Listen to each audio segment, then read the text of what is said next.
আমরা অ্যাডোবি ইলাস্ট্রেটরে এমন সুন্দর একটা ডিজাইন করতে পারি। তার জন্য আমরা প্রথমে এখান থেকে ইলিপস টুলস নিয়ে শিফট ধরে একটা সার্কেল করে নেব।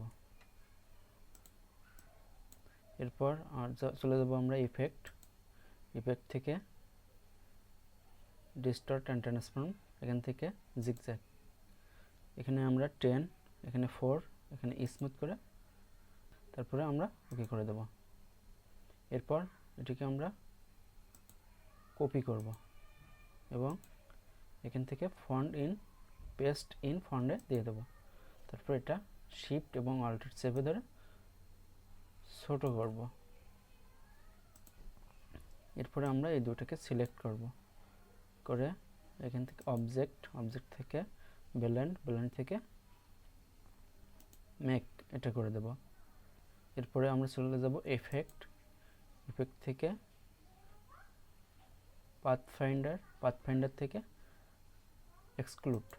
এরপর আমরা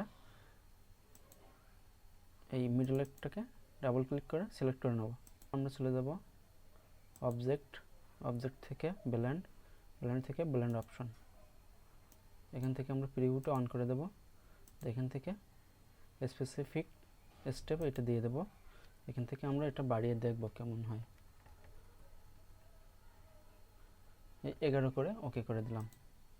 এরপরে আমরা চলে যাব ইফেক্ট থেকে ডিস্টর্ট অ্যান্ড ট্রান্সফর্মে, এখান থেকে ট্রান্সফর্মে চলে যাব।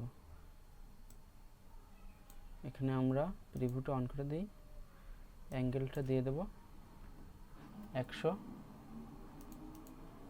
দিয়ে আমরা ওকে করে দেব। তাহলে আমাদের সুন্দর একটা ডিজাইন রেডি হয়ে গেল।